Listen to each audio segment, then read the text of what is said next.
नमो सद्गुरु सच्चिदानंद रूपा नमो सद्गुरु भक्त कल्याण मूर्ती नमो सद्गुरु भास्करा पूर्ण कीर्ती वंशी विभूषित करानवनीर दाभात पीतांबराधरुण बिंब फलाधरोष्टात पूर्णेंदु सुंदर मुखाधर विंद नेत्रात कृष्णात परम किमपि तत्त्वम् अहं न जाने जय जय श्री राधा रमण जय जय नवल किशोर जय गोपी चित्त चोर प्रभु जय जय माखन चोर विठला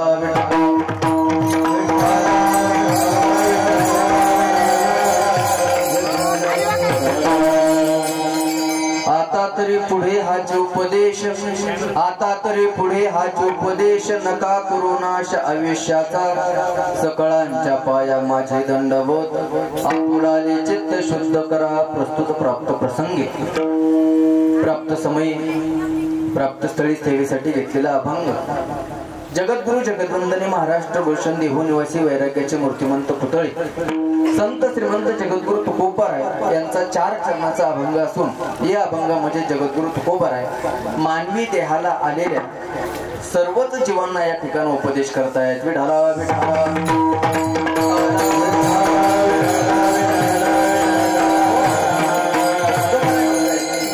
पाठीमागच्याचा विचार करू नका तर आतापासून विचार करा आता तरी पुढे हाच उपदेश नका करू नाश आयुष्याचा एवढा उपदेश माझा आहे का काय तर आयुष्याचा नाश करू नका आणि तुमच्या आमच्या आयुष्याचा नाश होऊ नये म्हणून जगद्गुरु तुकोबाराय तुमच्या आमच्या सर्वांच्या दर्शन घेतात नवे नवे पाया पडून सांगताय सकळांच्या पाया माझे दंडवत आपुलाले चित्त शुद्ध करा सर्वांनी काय करा तुमच्या पायाला दंडवत करतो फक्त आपलं चित्त शुद्ध करा आणि आयुष्याचा नाश करू नका मग खऱ्या अर्थानं आयुष्याचा नाश कशाने होतो मग त्या आयुष्याचा नाश होऊ नये म्हणून तुकोबाराय आम्ही काय केलं पाहिजे तर तुकोबाराय म्हणतायत हित ते करावे देवाचे चिंतन करून यामन एकविध हित म्हणजे काय केलं पाहिजे तुकोबाराय म्हणतायत त्या भगवान परमात्म्याचं चिंतन केलं पाहिजे आणि ते चिंतन करत असताना मनाची एकाग्रता असली पाहिजे आणि मग तुकोबाराय म्हणतात कुठलाही व्यापार असू द्या त्या ठिकाणी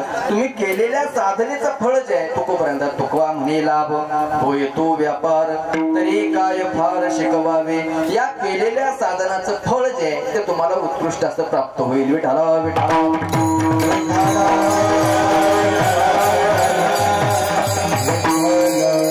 सेवेला सुरुवात करण्यापूर्वी थोडासा पर्याय द्यायचा तो म्हणजे असं कैलासवासी श्री विष्णू रावसाहेब सोनवणे अर्थात आमचे मामा यांना जाऊन आज 3 वर्ष पूर्ण झालं आई वडिलांच्या सेवेतून त्यांच्या ऋणातून मुक्त होण्यासाठी जर काही उपयोग केला काही खऱ्या अर्थाने उपाय केला नाही अथवा नामचिंतन केलं नाही आणि उलट त्या निमित्तानं खऱ्या अर्थानं त्या दिवशी आम्ही जर तो नियम पाळला नाही काय होतं ज्ञानोबाराय म्हणतायत कुठलीही गोष्ट ज्या त्या विधीला झाली पाहिजे विधिवत कर्म केलं पाहिजे शास्त्र सांगतं काय का सोम सूर्यादी ग्रहणे काय ज्ञानोबाराय म्हणतात का सोम सूर्यादी ग्रहणे येऊनी करीती पार्वणे जसं चंद्राचं आणि आता चंद्राचं ग्रहण झालं आणि सूर्याचं जसं ग्रहण असतं एका माता पितर मरणे अंकित जे दिवस नामोबाराय म्हणतात जसं चंद्रग्रहणाच्या दिवशी चंद्रग्रहण पाळलं पाहिजे जसं सूर्यग्रहणाच्या दिवशी सूर्यग्रहण पाळलं पाहिजे तसं नामोबाराय म्हणताय की आपले आई वडील ज्या तिथीला गेले त्या तिथीला त्यांच्या निमित्तानं आपण काहीतरी नैवेद्य काहीतरी नामस्मरण खऱ्या अर्थानं त्या ऋणातून मुक्त होण्यासाठी केलं पाहिजे कोणत्या दिवशी का माता पितर मरणे अंकित जे दिवस विठाला विठाला वडिलाची पुण्यतिथी स्वर्गीचे पितर स्वर्गीचे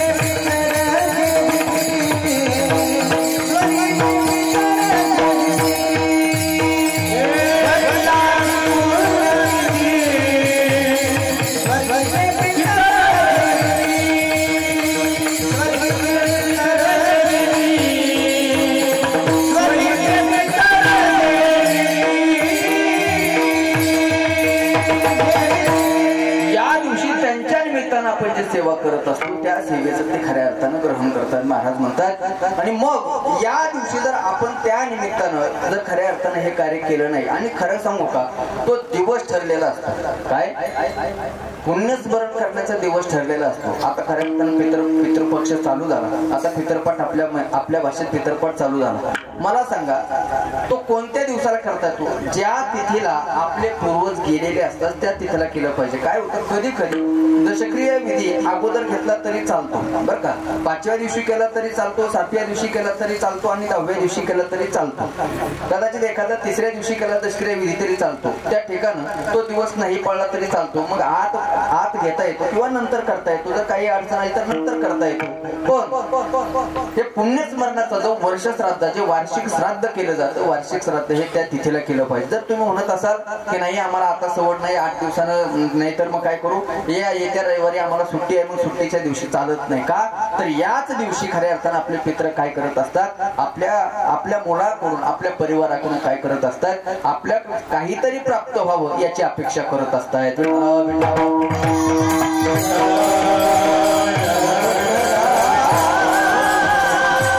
आणि नाही तर हा विधी केला तर तुकोबराय म्हणतात काय होतं सांगू का,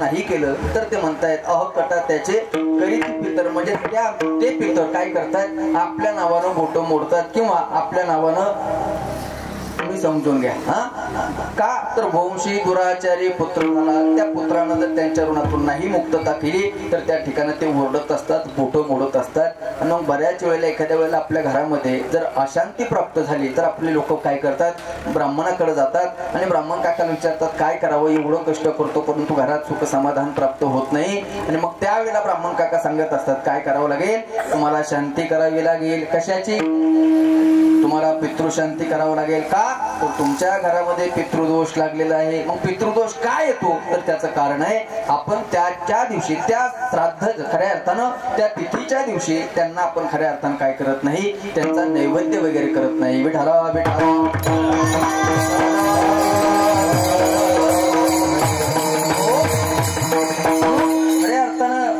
वडिलांना 20 वर्ष खऱ्या अर्थानं, आईला 20 वर्ष स्मरणात ठेवू गेल्यानंतर बरं का, बऱ्याच वेळेला असं होतं की आई वडील जिवंत असताना माणसाच्या लक्षात राहत नाही. का राहते, आई वडील गेल्यानंतर जिवंत असताना जर आपल्या आई वडील खऱ्या अर्थानं लक्षात नाहीत आणि 20 वर्ष जर आपल्या आईचं स्मरण करत असतील, खऱ्या अर्थानं भाग्यवान आहेत. आणि भाग्यवान काय आहे माहितीये का, कारण आईनं वडिलांना दिलेले संस्कार खऱ्या अर्थानं महत्वाचे, आणि संस्काराशिवाय ही गोष्ट लक्षात राहत नाही. वडिलांना जाऊन 3 वर्ष झालं तरी अजून वडिलांचं स्मरण करणं खऱ्या अर्थानं हे भाग्याची गोष्ट आहे. काय होतं माहितीये का, ते संस्कार खऱ्या अर्थानं आई वडिलांना लावलेले असतात आणि आई वडिलांना दिलेल्या संस्काराची जोपासना होते.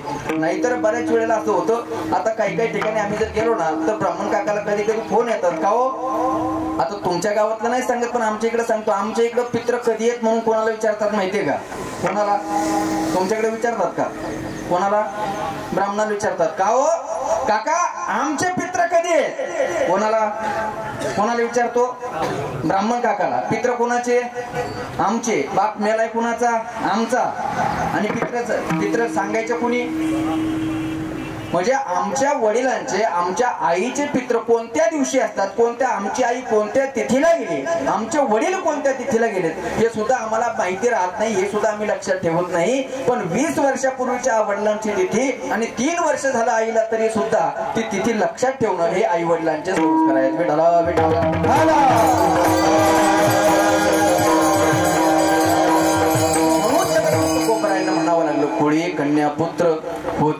सात्विक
सात्विक पुत्र जन्माला आला तर त्या सात्विक पुत्राचा आनंद कोणाला होतो तयाचा हरिक वाटे देवा हरिक म्हणजे आनंद त्याचा देवाला वाटतो. आणि खरं सांगू भक्तीचं शेवटचं टोक एक असावं आपण केलेली भक्ती आपल्याला किती आवडते हे महत्वाचं नाही पण आपण केलेली भक्ती देवाला किती आवडते हे मात्र लक्षात ठेवलं पाहिजे. काय आपण केलेली भक्ती आपण बऱ्याच वेळेला असं होतं आम्ही वारी करतो आमच्या आवडीसाठी करतो आम्ही एखाद्या वेळेला गंध लावतो आमच्या आवडीसाठी लावतो आम्ही माळ घालतो कदाचित आम्ही आमच्या आवडीसाठी घालतो पण सांगू दादा परमार्थ करायचा असेल आमच्या आवडीसाठी नाही तर परमार्थ करायचा तो भगवंताला आपला परमार्थ आवडावा यासाठी परमार्थ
कधी वर गेल्यानंतर कळतं कधी जीव जातो काय बरं का. म्हणून तुकोबराय कधी कधी असं म्हणतायत की गाता येईल तेनेचे गावे येर हरी हरी म्हणावे गाता येईल त्याने गावे बरं का. आला ऐका आपली भक्ती आपल्याला किती आवडते यापेक्षा आपली भक्ती देवाला किती आवडते याच्याकडे माणसानं लक्ष दिलं पाहिजे. काय झालं एकदा नारद महर्षी या मृत्यू लोकांमध्ये फिरत असताना सहज रामप्रभूंच्या जवळ भेटीला गेले आणि भेटीला गेल्यानंतर त्या ठिकाणी सकाळ सकाळ प्रभू काय करत होते काहीतरी एका कागदावर लिहित होते आणि कागदावर लिहित असताना नारदाने विचार केला की जगात चाले हे शरीर कोणाचे सत्य कोण बोलावी तो हरिविना किंवा देखवी ऐकवी एक नारायण. याला जर सगळं कळतंय तर याला लिहून ठेवायची काय गरज आहे. बरं याला चिंतन केलं तर याला पाठीमागचं सगळं आठवतंय. पाठीमागचं आठवतंय म्हणण्यापेक्षा सगळं डोळ्यासमोर दिसतंय. जर पुढचं चिंतन केलं तर याला पुढं काय होणार आहे हे याला माहिती आहे. मग हा भगवान परमात्मा लिहितात तरी काय काय याला काय बघ देवाला काय लिहित असावे देव. म्हणून देव जवळ गेले. नारदाला आश्चर्य झालं आणि नारदानं देवाला सहज विचारलं की देवा काय लिहिता तुम्ही सकाळ सकाळ. म्हणलं काही नाही यादी करतोय. म्हणलं कशाची यादी. किराण्याची यादी. देव म्हणले मी काय कलियुगातला भक्त वाटलो का. हा उगं उठलं की घे डाबा दळायला घे पीठ जा गिरणीवर तशी यादी करायला मी काय कलियुगातला आहे का. मग नाही म्हणे भक्तांची यादी करतोय. म्हणजे भक्तांची यादी करताय म्हणजे मला पाहायला भेटेल का. भगवंताने सांगितलं रामप्रभू म्हणतायत नारदा का भेटणार नाही तुमची इच्छा असेल तर पाहू शकता. रामप्रभूनं ती भक्ताची यादी नारदाच्या हातामध्ये दिली आणि हातामध्ये यादी दिल्यानंतर नारदानं ती यादी पाहिली. पाहिल्याबरोबर सर्वात एक नंबरला नाव दिसलं ते कुणाचं दिसलं. नारदाचं दिसलं. पहा बरं आता यादी लिहिली कुणी रामप्रभूंनी आणि रामप्रभूंच्या यादीमध्ये पहिलं नाव कोणाचं आहे. कोणाचं आहे खरं सांगा बरं. रामप्रभूंच्या यादीमध्ये भक्तांच्या यादीमध्ये पहिलं नाव कोणाचं असायला हवं होतं. हा अहो हनुमंतरायाचं नाव असायला पाहिजे होतं ना.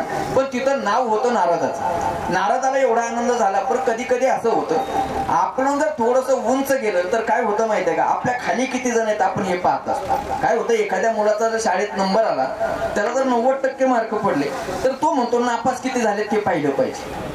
अरे बाबा तुझा नंबर आला ना पण त्याला दुसऱ्याच्या डोळ्यात बोटं घालायची सवय असते का तर त्याला दुसऱ्यात चांगलं झालेलं आवडत नाही. मी मोठा झालो पण माझ्या खाली किती आहेत ते पाहत असतो. नारदानं स्वतःचं नाव पाहिल्यानंतर अख्खी यादी पाहिली. सगळी यादी शेवटपर्यंत पाहिली पण त्या यादीमध्ये सर्वांची नावं दिसली पण हनुमंतरायाचं नाव दिसलंच नाही. आणि हनुमंताचं नाव दिसलं नाही म्हणून त्या ठिकाणी नारदांना वाटलं आश्चर्य वाटलं म्हणजे काय प्रकार आहे. हनुमंतराय एवढी रात्रंदिवस सेवा करतात भगवंताची आणि यांच्या यादीमध्ये हनुमंताचं नाव नाही. आता मनात आनंद असतो पण कसं असतं समाजासमोर मांडता येत नाही. म्हणून नारदजी त्या ठिकाणी रामप्रभू पासून निघाले. ज्या ठिकाणी हनुमंतरायाच्या जवळ गेले आणि हनुमंतरायाच्या जवळ गेल्यानंतर हनुमंतरायाला दर्शन घेतलं आणि सांगितलं हनुमंता आता आलो रामप्रभूंकडे आलतो दर्शनासाठी आलतो. म्हणले झालं दर्शन. म्हणले झालं दर्शन. म्हणले चांगली गोष्ट आहे झालं दर्शन. तर म्हणले मग काय काय काय म्हणणं आहे. म्हणे सकाळ सकाळी गेलतो रामप्रभू त्या ठिकाणी यादी करत होते. म्हणे कशाची यादी. म्हणे भक्तांची यादी. म्हणे ते कायमच करतात त्याच्यामध्ये काय नवल आहे. अहो म्हणले पण आश्चर्य एका गोष्टीचं आहे यादी मी स्वतः पाहिली. यादीमध्ये पहिल्या नंबरला माझं नाव आहे. मला असं वाटत होतं तुमचं नाव कुठंतरी पाहिजे होतं. कमीत कमी नाही पहिल्यांदा तर कमीत कमी दुसऱ्या नंबरला तरी तुमचं नाव यायला पाहिजे होतं. पण कुठं तुमचं नावच अख्ख्या यादीमध्ये तुमचं नाव नाही. हनुमंतराय म्हणले जाऊ द्या नारदा असं काय मी नावासाठी थोडीच भक्ती करतो. काय मी काय दुसऱ्यांनी माझं नाव घ्यावं म्हणून थोडंच वारीला जातो. मी दुसऱ्यांना माझं नाव घ्यावं म्हणून थोडीच रामप्रभूंची सेवा करतो. ही सेवा मला आवडते म्हणून मी करतो. नाही पण तरी एखाद्या ठिकाणी तुमचं नाव यायला पाहिजे होतं अशी माझी अपेक्षा होती. नाही लावून नाव लिहिलं म्हणजे ते देवाचं रोजचं काम आहे रोजच याद्या करतात. नाही पण तुमचं नाव असायला पाहिजे होतं. हनुमंतराय सहज बोलता बोलता बोलून गेले. म्हणले नेमकी तुम्ही यादी पाहिली कोणती. म्हणले सकाळी जी यादी करत होते माझ्यासमोर ती यादी पाहिली. म्हणले दुसरी एक यादी कपाटामध्ये आहे ती यादी पाहिली नाही तुम्ही. मग नारदाला मात्र धक्का बसला. नारद म्हणले जी भगवंत यादी करतात त्या यादीमध्ये हनुमंताचं नाव नाही मग दुसऱ्या यादीत तरी असेल कमीत कमी. कदाचित याच्या अगोदरच्या यादीमध्ये हनुमंताचं नाव घेतलेलं असेल म्हणून परत पाठीमागे गेले. रामप्रभूंच्या समोर जाऊन उभे राहिले. रामप्रभूंनी विचारलं नारदा आताच गेले होते परत आला. म्हणले काही नाही देवा थोडंसं काम होतं. म्हणले काय. म्हणजे तेव्हा सकाळी मी पाहिलं तुम्ही भक्तांची यादी करत होता पण मला असं समजलंय की तुम्ही याच्या अगोदरही भक्ताची यादी केलेली आहे. तुमच्या कपाटात सुद्धा अजून एक भक्ताची यादी आहे. देवानं सांगितलं आहे कपाटातही यादी आहे. म्हणजे मग ती यादी पाहायला मिळेल का. म्हणजे भेटेल तीही भेटेल त्याला काय लपून थोडंच असते काय. ती यादी पाहायला भेटेल का म्हटल्यानंतर रामप्रभूंनी सांगितलं कपाटामध्ये यादी आहे. नारदा ती यादी घ्या आणि पाहू शकता. नारदाने ती यादी घेतली पाहिली. पाहिल्यानंतर मात्र तिथं पाय गंमत सापडली. त्या यादीमध्ये पहिल्या नंबरला नाव होतं हनुमंतरायाचं. पहिल्या नंबरला नाव आहे हनुमंताचं. अख्खी यादी पाहिली, अख्ख्या यादीमध्ये नारदाचं नाव दिसलं नाही. त्या ठिकाणी देवानं नारदानं विचारलं, देवा 2 यादी आहेत, दुसऱ्या यादीमध्ये पहिल्या नंबरला माझं नाव आहे आणि पहिल्या यादीमध्ये हनुमंताचं पहिलं नाव आहे, असं का केलं? असं काय नेमकं विशेष काय? दोन्ही याद्यामधला फरक काय? म्हणले नारदा ऐक, ही जी दुसरी यादी आहे ना, ज्या भक्ताला मी आवडतो, ज्या भक्ताला मी आवडतो त्या भक्तांची यादी आहे. पहिलेली जी यादी होती, सकाळी पाहिलेली यादी आहे, त्या यादीमध्ये ज्या भक्ताला मी आवडतो त्या भक्तांची यादी आहे. आणि म्हटले मग ही दुसरी यादी, जे भक्त मला आवडतात त्या भक्तांची यादी आहे. का समजलं का? म्हणजे नारदाला देव आवडतात म्हणून नारदाचं नाव त्या यादीमध्ये पहिल्या नंबरला आहे. या ठिकाणी हनुमंतरायाला देव आवडण्यापेक्षा देवाला हनुमंतराय आवडतात म्हणून त्या ठिकाणी हनुमंतरायाचं पहिलं नाव आहे.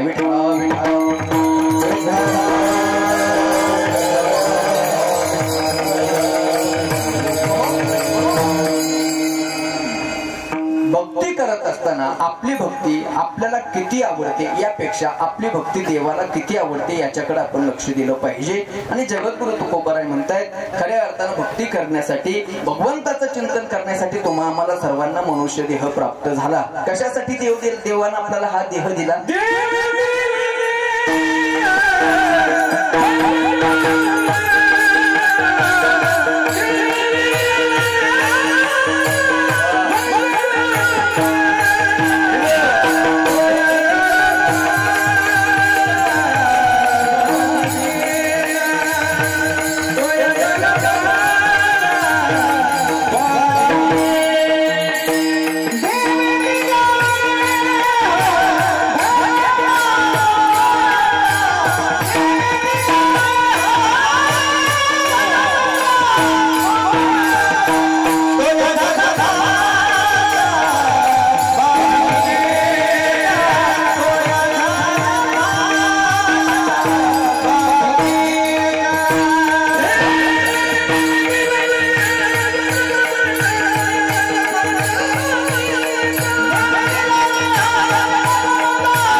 संध्याकाळच्या काय ठेवता का नाही कोणाच ठेव.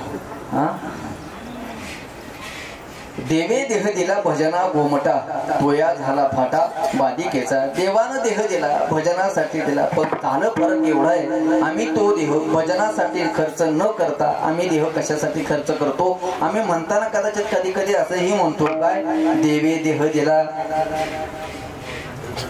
भोजनासाठी नाही, कशासाठी? भजना गोमटा, तोया झाला फाटा बाधिकेचा म्हणजे काय केलं? आम्ही भगवंताचं चिंतन सोडून खऱ्या अर्थानं आम्ही कशाचं चिंतन केले? आम्ही संसाराचं चिंतन केलं. आणि तुकोबाराय म्हणतात, बाबा हा दुर्लभ असा असणारा मनुष्य देह आपल्याला प्राप्त झाला.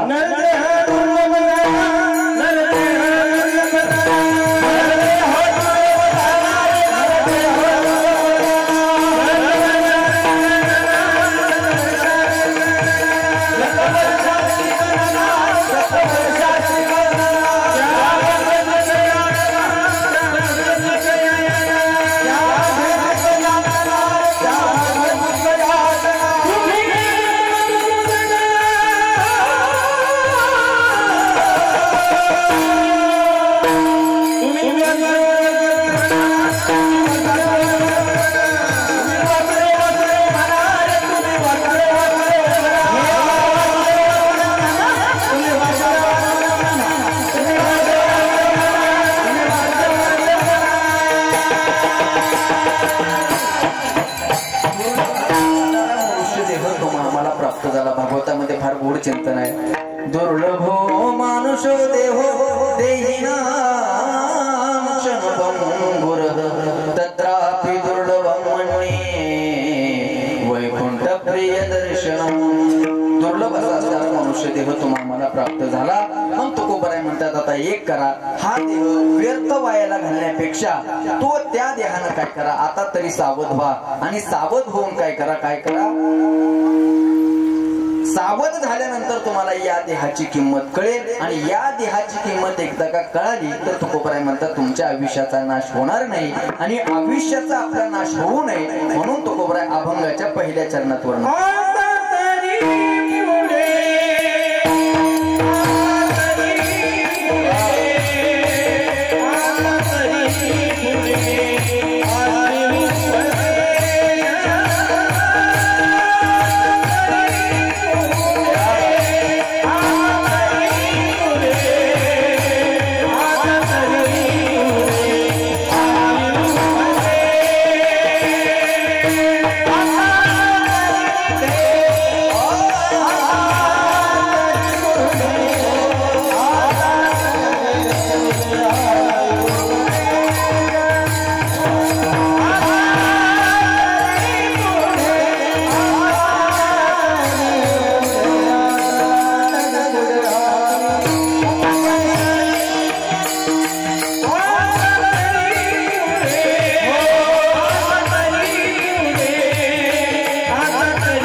उपदेश नका करू नाश आयुष्याचा. तुकोबराय तुम्हाला उपदेश करतायत आयुष्याचा नाश करू नका. काय होतं आयुष्याचा नाश कधी होतो माहितीये का, ज्या वेळेला आपण या देहाचा विचार करत नाही, आपण हा देह कशासाठी दिला याचा विचार करत नाही, त्यावेळेला आपल्या आयुष्याचा नाश झाल्याशिवाय राहत नाही. काय होतं बऱ्याच वेळेला आम्हाला देवानं देह दिला भजनासाठी, आम्ही भजन करत नाही, नको त्या कामासाठी व्यर्थ लावतो आणि नंतर आम्हाला चिंता करावी लागते. खरं सांगू का, माणसं सगळ्यात जास्त चिंतेत कशा, दोन रोग माणसाला सर्वात मोठे आहेत. माणसाला सगळ्यात जास्त भीती कशाची वाटते माहितीये का, दोन गोष्टीची भीती वाटते. पहिली भीती कशाची आहे, पहिली भीती आहे माणसाला मृत्यूची, आणि मृत्यूची भीती आहे म्हणून दुसरी भीती माणसं त्याच्यामुळे काय करतात, चिंता करत असतात. एक सांगू, साधू संतांना, खऱ्या अर्थानं संत महात्म्यांना, थोर पुरुषांना याची भीती वाटत नाही. कशाची, मृत्यूची भीती वाटत नाही. आणि भीती न वाटल्या कारणानं त्यांना चिंता करायची गरज नाही. तुम्हाला मला सगळ्यांना भीती आहे कशाची,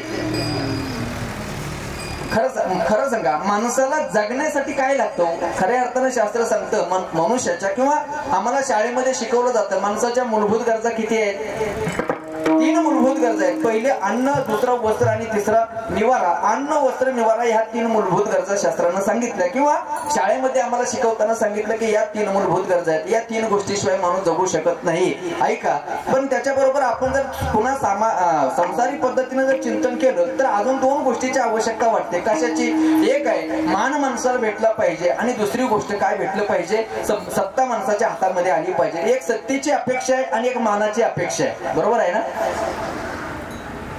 म्हणजे 4-5 गोष्टी माणसाला आवश्यक वाटतात, जसं अन्न, वस्त्र, निवारा. आता अन्नामध्ये खरं सांगू, तुम्हा आम्हाला ही गोष्टी सगळ्या प्राप्त आहेत आणि साधू संतांना ही प्राप्त आहेत. एक सांगू का, संतांना या गोष्टी आपल्यापेक्षा कमी प्रमाणात प्राप्त असून सुद्धा संत सुखी आहेत आणि तुम्हा आम्हाला त्यांच्यापेक्षा अनंत पटीनं सगळ्या गोष्टी प्राप्त असून सुद्धा तुम्ही आम्ही काय आहोत, दुःखी आहेत. प्रभू सांगून जाईल तुम्हाला. ऐका, पहिली जर आपण चिंतन केलं, अन्नाच्या बाबतीत जर चिंतन केलं, तर मला सांगा, इथं बसल्यापैकी असं कोणाच्या घरी आहे का आणि त्याच्या घरी अन्नच खायला नाही?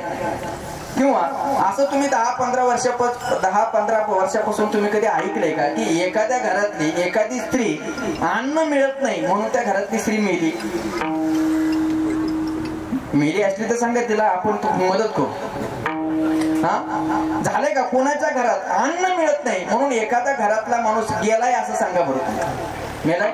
नाही गेला, मेलाही नाही. ऐका, पण माझ्या जगद्गुरु तुकोबरायांच्या बाबतीत त्यांच्या चरित्रात महिपती बाबांनी त्यांचं चिंतन करताना सांगितले काय, स्त्री एक अन्न करिता मेली, किंवा स्त्री एक अन्न करिता मेली.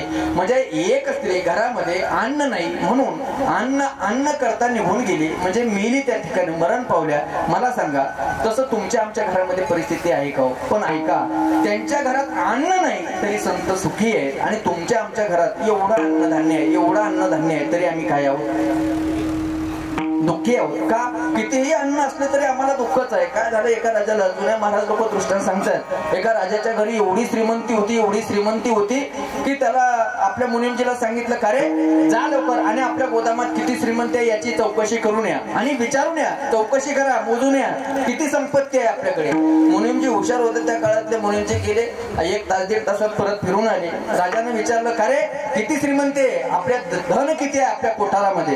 त्यानं सांगितलं, खरं सांगू राजेसाहेब, 8 पिढ्या बसून खातील एवढा आहे. त्याचा एवढा चेहरा पडला. कशासाठी? त्याच्या डोक्यात आलं की जर 8 पिढ्या बसून खातील तर 9वी पिढी काय खाईल?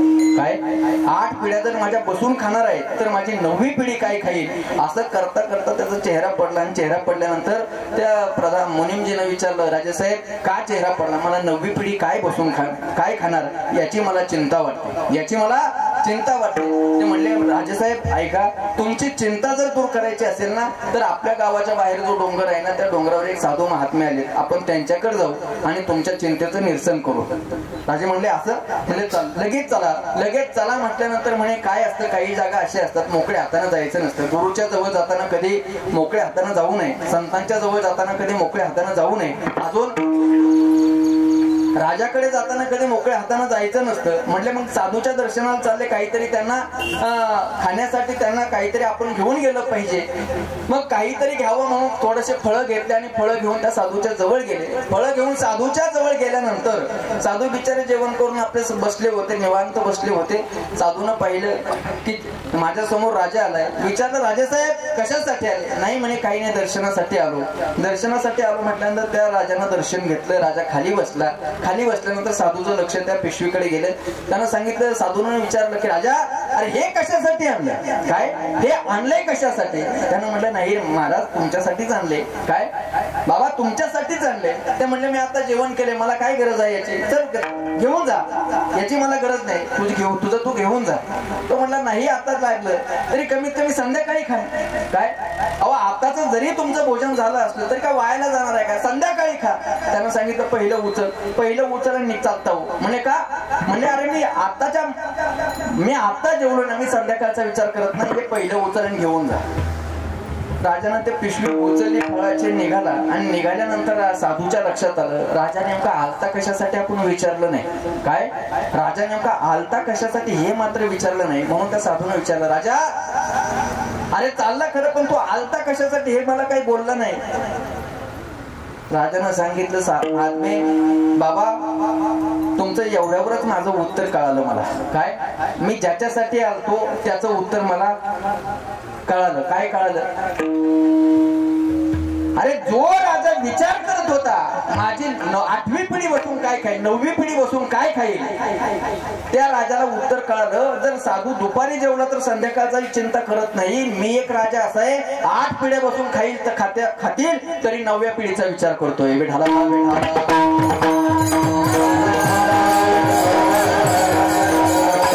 राजाला उत्तर कळालं. राजा निघून गेला. वेळेला तसंच आहे. आमच्या घरी अन्न भरपूर आहे, फक्त एक आहे, अन्न असून सुद्धा आम्हाला आम्ही अन्न असून सुद्धा आम्ही खऱ्या अर्थाने सुखी नाहीत. आता दुसरी गोष्ट पहा, वस्त्राच्या बाबतीत जर विचार केला तर वस्त्राच्या बाबतीत महिपती बाबा सांगतायत तुकोबरायांच्या चरित्रामध्ये तुकोबरायांच्या घरची परिस्थिती एवढी बेताची झाली होती की तुकोबरायांच्या पत्नीला म्हणजे आवडीला एकच साडी होती, तीच साडी धुवायची, तीच अंगावर परत घालायची, काय तीच साडी रोज तीच साडी वापरायची. एवढी परिस्थिती नाजूक झाली होती, एवढी परिस्थिती बिकट होती. पण ऐका, तरी सुद्धा त्या आवलीच्या चेहऱ्यावर, त्या आवलीच्या अंतःकरणामध्ये थोडं सुद्धा दुःख नाही. कल्पना करा आपल्या घरामध्ये जर एखाद्या वेळेला कपाट जर चुकून तुम्ही उघडलं, काय जर एखाद्या वेळेला जर आपण कपाट उघडलं तर पहिल्यांदा काय होईल बरं? वरच्या जी पडायला चालू करतात एवढ्या पडतात की असं वाटतं ज्याच्यावर पडल्या तिचा म्हणजे तिच्या साड्या असल्या पाहिजे असं म्हणायचं मला. तुम्ही काय वेगळा अर्थ घेता का? एवढ्या साड्या, काहींना पेट्या कपाटात साड्या ठेवायला जागा पूर्ण, त्यांनी अशा पेट्या केल्यात. बरं, पेट्यात एवढ्या साड्या भरल्यात त्या पेटीचा कोंडा लागत नाही. मग काय करतात माहितीये का? अगोदर त्या पेटीवर बसतात आणि नंतर कोंडा लावतात. एवढ्या पेट्या भरल्यात. जर ती पेटी उघडली ना असं वाटतं की ही जर गेली ना, काय ही जर गेली कुठं, हा तुम्ही लगेच जाळायला का उठे हो? त्यांना मला म्हणायचं होतं, ही जर पंढरपूरच्या वारीला जर गेली, 18 दिवसाच्या वारीमध्ये रोज 2 साड्या घातल्या तरी 36 साड्या याच्या पेटीत पडलेल्या आहेत. तुम्ही लगेच तिला मारायच्याच विचारात गेले. मला म्हणायचं, वारीला तिला रोज पाठीमाघारी येईपर्यंत तिला रोज किती होतील? 2-2, 3-3 साड्या नेसल्या तरी तिला पुरतील. एवढ्या साड्या आहेत तरी मला सांगा, आपल्या घरातल्या सुखी आहेत का दुःखी आहेत? बोला, काय म्हणायचं तुम्हाला? सुखी आहेत का दुःखी आहेत? आणि जर असतील, जर तुम्हाला वाटत असेल सुखी असतील आणि इथं बसलेल्या माता माऊल्यांना जरी वाटत असेल खरं आम्ही आहे त्याच्यावर सुखी आहे, तर फक्त आता तुम्ही एक गोष्ट लक्षात ठेवा, कमीत कमी 2 वर्ष त्यांनी म्हणलं तरी घेऊच नका. काय होईल? जमत नाही का? तर आमच्याकडं वस्त्र असून सुद्धा आम्ही दुःखी आहोत. संत महात्म्याकडे वस्त्र नसताना सुद्धा संत महात्मे काय सुखी आहेत. दुसरी गोष्ट, निवाराच्या बाबतीत जर बोललं तर तुमचे आमचे घर फार मोठाली झाली, बंगले झाले. खऱ्या अर्थानं तुकोबरायांच्या घरी ज्यावेळेस भगवान परमात्मा पाहुणा म्हणून आला तर तुकोबराय म्हणतात, माझ्या घरची परिस्थिती अशी होती.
परिस्थिती आहे. पाहुणे घराचे आज आले ऋषिकेशी, काय करू उपचार, कोप मोडके जर्जर. म्हणजे एवढी घरची परिस्थिती, राहायला घर सुद्धा नाही. असं म्हणतायत की तुकोबरायांच्या चुलीवर हरळ उगवली होती. काय उगवली होती? आणि ती हरळ गुडघ्याला लागत होती.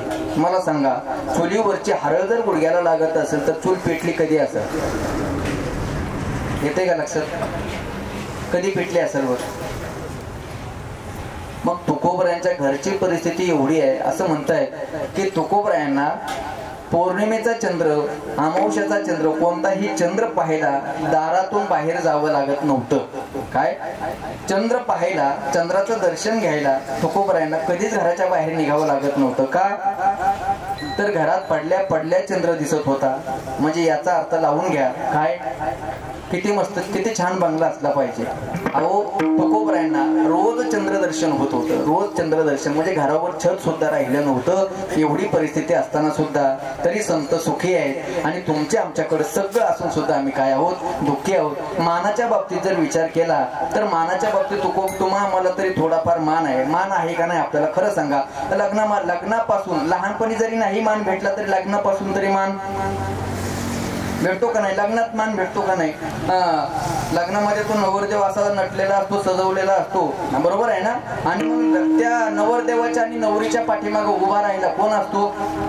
तो कितीही बेवडा असला तरी सुद्धा त्याला धुवून का होईना पण तिथं कोणाला आणावाच लागतो. कारण त्या दिवशी त्याला काय आहे, आपल्या घरात सगळ्यांना मान आहे. आपल्या घरात सगळ्याला मान आहे. बरं त्या नवरदेवाला मान नसतो का, किती मान असतो त्याला. अहो त्या दिवशी एवढी सकाळपासून त्याची सेवा, त्याला एवढे त्याचे सगळे काय त्याचे मित्र कलवरे एवढे त्याच्या तयारीला असतात, एवढी तयारी करून देतात, एवढी तयारी करून देतात. आणि सगळा नटवला की मग हा याला काय या घोड्याला काय करतात, गाढवावर मिरवणूक करतात, बरोबर आहे ना.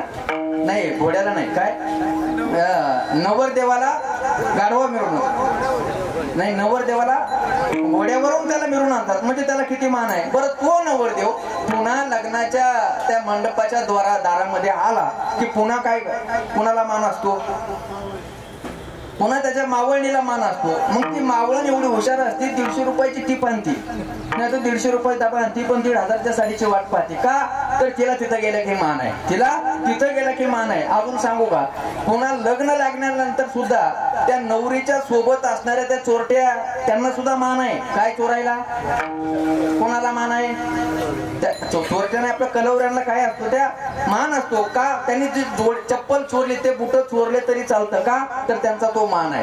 पुन्हा ते एवढा शेंबडा मेवणा असू द्या पण तरी सुद्धा त्याला, म्हणजे संसारातल्या प्रत्येक माणसाला मान आहे. संसारातल्या प्रत्येक माणसाला मान आहे. पण तुकोबरायांचं चरित्र जर पाहिलं तर तुकोबराय स्वतः वर्णन करतायत. काय कोपले हे कोपले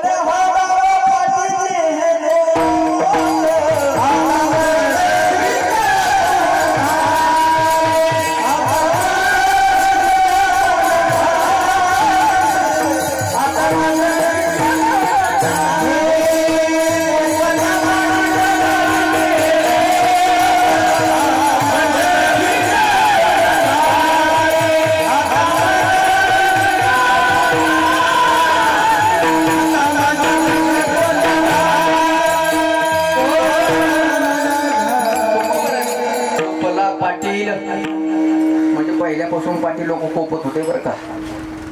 कधी कधी तुकोबरांच्या चरित्रावर चिंतन करताना असं सापडतं, पाटील लोक तेव्हापासून कोपत होते. तुकोबराय म्हणतात, कोपला पाटील गावीचे हे लोक, आता माझं भीक कोण घाली, आता मला भीक तरी कोण देणार आहे. सगळे लोक माझ्यावर चिडले, सगळे लोक माझ्यावर नाराज आलोय.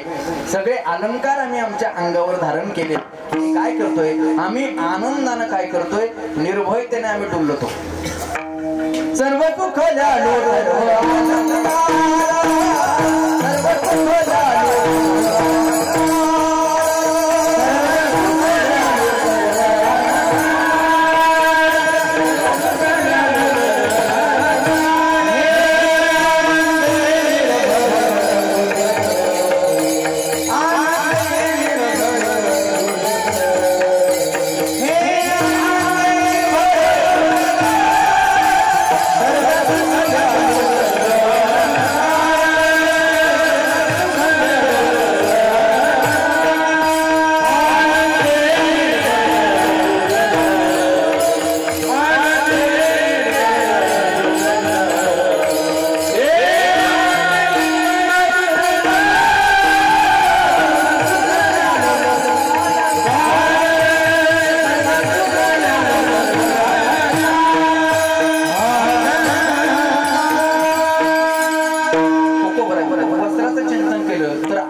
आम्ही सुखाचंच वस्त्र धारण केलं.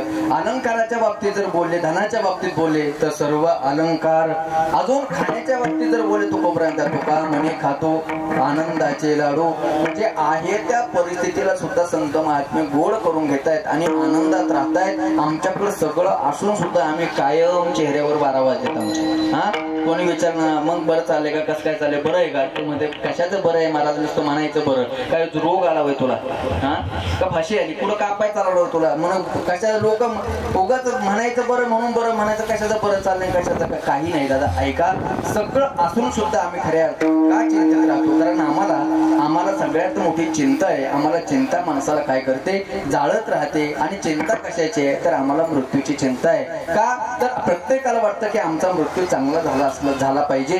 पण खऱ्या अर्थाने संत महात्म्याने या 2च गोष्टी सोडल्या. का तर त्यांना चिंताही नाही आणि त्यांना मृत्यूची भीती नाही. त्यांना मृत्यूची भीती नाही. का तर तुकोबराय म्हणतात मरणाही आधी राहिलो मरोनी मग केले म्हणे होते तैसे. म्हणजे आम्ही मरणाच्या अगोदर मरून राहिलो, त्याच्यामुळे आम्हाला मरणाची भीती वाटत नाही. आणि एकदा का अंतःकरणातली भीती गेली तर तुकोबराय म्हणतात चिंता करायची सुद्धा गरज लागत नाही.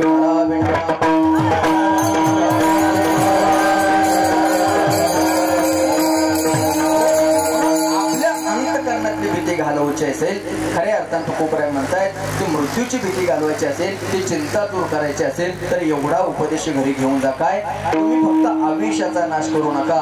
मग तुकोबरायांना प्रश्न केला, तुकोबराय खरं सांगा बरं. तुकोबराय म्हणतात उपदेश करतायत पण दुसऱ्या चरण तुकोबराय फार गोड बोलतायत. सकळांच्या पाया माझे दंडवत आपुलाले चित्त शुद्ध करा. तुकोबराय म्हणतात सगळ्यांच्या पायावर मी काय करतो, माझं मी काय करतो, दंडवत करतो. कोण म्हणतंय? तुकोबराय म्हणतायत. कोणाला? तुम्हा आम्हाला म्हणतायत सकळांच्या पाया माझे दंडवत. खरं सांगा तुकोबरायने आपल्या पायावर दंडवत घालावा एवढी आपली लायकी आहे का? अहो इथं घरातली बायको आपल्या पाया पडना का पडते? अहो पोळ्याच्या दिवशी सुद्धा पडना. कोणाच्या पाया? कोणाच्या? अहो बैलाच्या म्हणायचं होतं मला.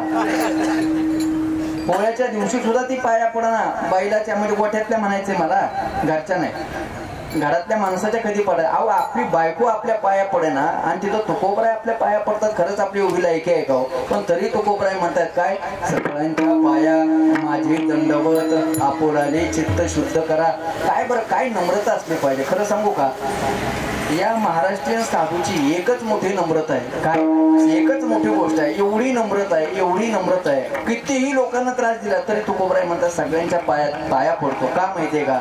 बुडते हे जन न देखे डोळा येतो कळवळा मुळवण्या. हे जन अज्ञानात बुडत चाललंय. खऱ्या अर्थानं अज्ञान रूपी अंधकारात बुडत चाललंय आणि हे जग बाहेर काढलं पाहिजे. आदराने भरले जग. खऱ्या अर्थानं वेगळ्या मार्गाने चाललेली जनता ही चांगल्या मार्गाला, सन्मार्गाला लावली पाहिजे. आणि सन्मार्गाने लावण्यासाठी जगद्गुरु तुकोबराय म्हणतायत यांच्या पाया पडायची वेळ आली तरी पाया पडेल, परंतु या लोकांना वायाला जाऊ देणार नाही. खऱ्या अर्थानं तुमच्या आमच्या हिताचा उपदेश तुकोबराय हिताचा विचार करतायत आणि म्हणून तुमच्या आमच्या पाया पडतायत. सगळ्यांच्या पाया माझे दंडवत आपुलाले चित्त शुद्ध करा. आणि काय करा, चित्त शुद्ध केलं पाहिजे. चित्त शुद्ध असल्यावर काय होईल? तुकोबराय म्हणतात चित्त शुद्ध तरी शत्रू मित्र होते. कितीही शत्रू असू द्या तुकोबराय म्हणतायत, पण तो शत्रू सुद्धा मित्र करून घेण्याची ताकद कोणात आहे? चित्त शुद्ध असलं पाहिजे. कितीही रागाने होत्या एखादा, कितीही रागाने होत्या, किती राग आला, एखाद्या व्यक्तीने शिवी दिली, ऐकून घ्या. पुन्हा दुसरी शिवी दिली, ऐकून घ्या. अजून शिवी दिली, ऐकून घ्या. त्याला अजूनच राग आला तर एखादी तुमच्या तोंडात देईल, सहन करा. एक सहन करा, 2 सहन करा. एक सांगू का, पण तिसरी तो मारणार नाही. तिसरी तो मारणार नाही. काय करेल माहितीये का? तुमच्या पायावर साष्टांग दंडवत घालेल. तुमच्या पायावर साष्टांग दंडवत घालेल. दादा चुकलं माझ्याकडून. काय म्हणेल? चुकलं माझ्याकडून. खऱ्या अर्थानं मी तुला असं बोलायला नको पाहिजे होतं. मी तुला मारलं तरी तू एवढं सहन केलं. खरं सांगा, या साधूच्या अंतःकरणात एवढी मोठी सहनशीलता आहे, एवढी सहनशीलता आहे. नाथ महाराजांचं चरित्र पाहिलं, विंचू 108 वेळा चावला तरी नाथ महाराजांनी त्याला बाहेर काढण्याचा प्रयत्न केला. का तर नाथ महाराज म्हणतायत तो त्याचा स्वभाव सोडत नाही. विंचवाचा स्वभाव आहे चावणं. तो 2 ग्रॅमचा विंचू जर त्याचा चावण्याचा स्वभाव सोडत नाही तर मी 60 किलोचा 50-60 किलोचा व्यक्ती असून मी माझा दया करण्याचा स्वभाव का सोडायचा. नाथ महाराजांनी त्याच्यावर दया करत राहावी, त्यानं चावत राहावं. तसंच आहे, तुम्हाला मला तरुण जायचं असेल तर साधू संतांच्या पद्धतीने चाललं पाहिजे. चित्त शुद्ध असलं ना काय होतं बरं का, शत्रू असणारे सुद्धा मित्र होतात. आणि शत्रू काय एकदा मित्र झाले, मला असं वाटतं शत्रू मित्र झाले तर वादच राहत नाही. सगळ्यात माणसं एवढी धावपळ करतात, कशासाठी करतात हो? तुम्ही तुमच्या समाधानासाठी काही गोष्टी करता का शत्रू जाळण्यासाठी करता? आता येताना एक जणांच्या गाडीवर लिहिलं होतं भगवत महाराज, मग अशा आपला विषय झाला, तिथं लिहिलं होतं जलने वाले को दुआ. काय लिहिलं तर जलने वालों की दुआ म्हणजे गाडी तू घेतली, पैसे तू भरले, हप्ते तू भरतो आणि नाव कुणाचं टाकतो? त्याचे नाव टाकायसाठी गाडी घेतली का? बरं खरं सांगा, मग माणसं कधी कधी मनात विचार येतो ना, माणूस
उपदेश नका करुणाशा आयुष्याचा सकळाच्या पाया माझे दंडवत आपुलाले चित्त शुद्ध करा.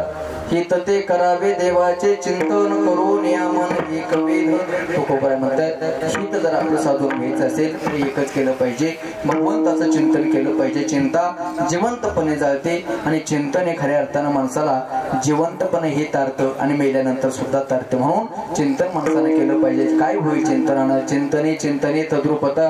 काय होईल चिंतनानं? त्या परमात्म्याचं स्वरूप आपल्याला प्राप्त होतं. तुकोबाई म्हणतायत मी त्या परमात्म्याचं असंच चिंतन केलं आणि चिंतन करून झालं काय? देव पहावया गेलो तेथे देवची भूमी ठेलो. काय होतं? त्या परमात्म्याला पाहण्यासाठी जरी गेलं, त्याला पाहण्यासाठी जाता जाता खऱ्या अर्थानं तुकोबाई म्हणतात माणूस कधी देव होऊन जातं कळतच नाही. म्हणून माणसानं हित साधायचं असेल तर संतांच्या खऱ्या अर्थानं सानिध्यात राहिलं पाहिजे, भगवंताच्या सानिध्यात राहिलं पाहिजे आणि आपलं चिंतन हे भगवंताचं चिंतन सतत असलं पाहिजे.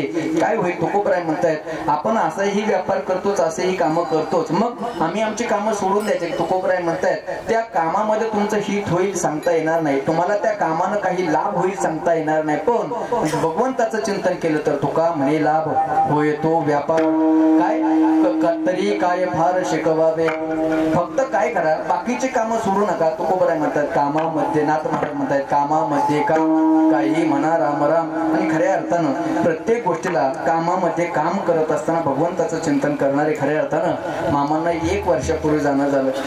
कधी जुनी माणसं असतील त्यांना आठवत असेल, त्यांच्या डोक्यात फक्त एकच गळ्यामध्ये अशी माळ सकाळच्या पारी असा एवढा मोठा गंध लावायचा आणि असा गंध गोपीचंदनाचा टिळा असा बुक्का अष्टगंध लावायचा आणि असं फक्त एकच सतत भगवंताचं चिंतन करू. खरं सांगू का दादा, ही जुनी लोक होती ना, यांना वेगळा परमार्थ करायची गरजच नव्हती, यांना पंढरपूरच्या वाऱ्या करायची गरज नव्हती, यांना पुढे देवाला जायची गरज नव्हती, यांना तीर्थयात्रा करायची गरज नव्हती. का माहितीये का, यांच्या मनात दुसऱ्याबद्दलचा कधी वाईट द्वेष आला नाही. आणि दुसरी गोष्ट समोरचा येणारा जो आहे त्यांनी स्वतःही नामस्मरण केलं आणि दुसऱ्याकडूनही नामस्मरण घडून आणलं. विठाला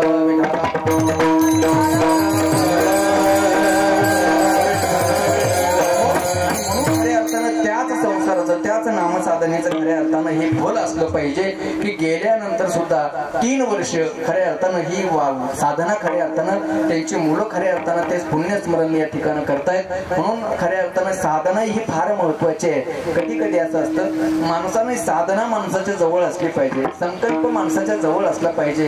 एखाद्या वेळेला काय असतं, कधी कधी नवऱ्याला तुम्ही जर गेले काय करत आहे माणूस, काय करतो जाता जाता काय करतो, नाही नसलं जरी बाजार आणायचा तरी काय करतो पिशवी हातात ठेवत असतो. का माहितीये का, जर चुकून जर विचार झाला की एखादी गोष्ट भेटली, एखादी वस्तू स्वस्त मिळाली तर माणूस काय म्हणतो चला चांगली वस्तू आहे चला जाता जाता घेऊन जाऊ. पण ऐका, पिशवी जवळ असल्यानंतर तुम्हाला ती गोष्ट आणायला जड जाणार नाही, पण पिशवी जर नसेल तर तुम्ही म्हणतात की एखाद्या वेळेला तुम्ही म्हणाल की ती वस्तू घेतली असती पण माझ्याकडे न्यायला काहीच नाही. म्हणून सांगतो दादा, जीवन जगत असताना काय करा, कमीत कमी विचार चांगला ठेवा, कमीत कमी विचार चांगला ठेवा. कधी एखाद्या साधूची भेट होईल, कधी एखाद्या महात्म्याची भेट होईल आणि कधी आपल्या जीवनामध्ये परिवर्तन परिवर्तन होईल सांगता येणार नाही. फक्त एक करा, मन चांगलं ठेवा. येणाऱ्या प्रत्येक माणसाला चांगलं म्हणण्याचा विचार करा, कधीतरी चांगला दिवस येईल. काय झालं, एक व्यक्तीला रोज सवय होती, त्याला असं त्यांनी कल्पना केली होती की परिस असतो आणि परिसाचा स्वभाव आहे, त्याला जर तांब्याचा धातू लावलं तर त्या तांब्याचं काय होतं, सोनं होतं. बरोबर आहे ना,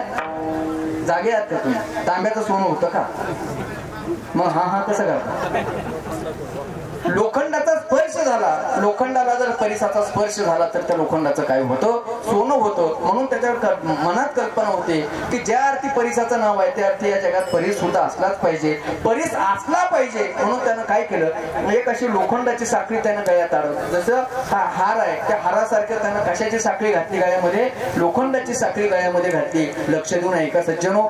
आणि त्याचा रोजचा नित्यनेम होता, समोर चालता चालता एखादा दगड दिसला, आकर्षक दगड वाटला तर त्यानं काय करायचा, तो दगड उचलायचा आणि त्या साखळीला लावायचा.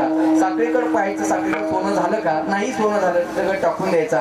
तर नित्यनेमानं तो रोज अशाच पद्धतीनं वागत होता. काय करायचा, रस्त्यानं चालला की फक्त दगड उचलायचा, दगड घ्यायचा आणि त्या लोखंडाच्या साखळीला दगड लावायचा. पाहायचा साखळीकडे, नाही झालं सोनं, तो दगड काय करायचा, टाकून द्यायचा. जीवनभर तसंच करत राहिला. लोक त्याला सगळे वेड वेड वेड म्हणत गेले आणि बऱ्याच वेळेला त्याला वेड, अशा लोकांना आपणही वेडच म्हणतो. सगळी लोक त्याला वेड म्हणायचे, पण त्याच्या मनात एक भाव होता, काय कधीतरी जीवनामध्ये परीस भेटेल आणि कधीतरी परीस भेटेल, पण परीस कसा असतो हे अजून माहिती नाही. काही तर बसलेल्या पैकी आहे कोणाला माहिती, परीस पाहिलाय का तुम्ही, कोणी पाहिलं तुम्ही, तो म्हणला आपण पाहिलं नाही, आपल्याला ओळख कशी होणार, संपू शकते, परंतु आई वडिलांनी दिलेली गोष्ट आयुष्यात कधी संपणार नाही.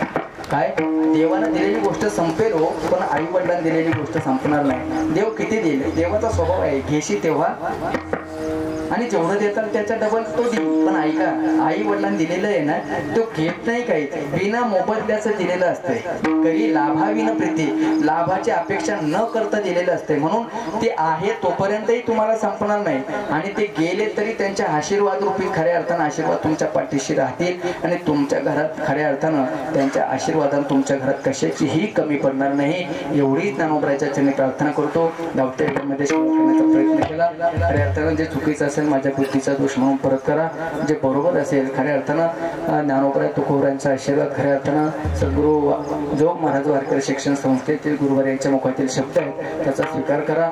एवढंच बोलणं झालेल्या सेवेला खऱ्या अर्थानं या ठिकाणी पूर्ण रंगतो. ज्ञानेश्वर माऊली ज्ञानेश्वर माऊली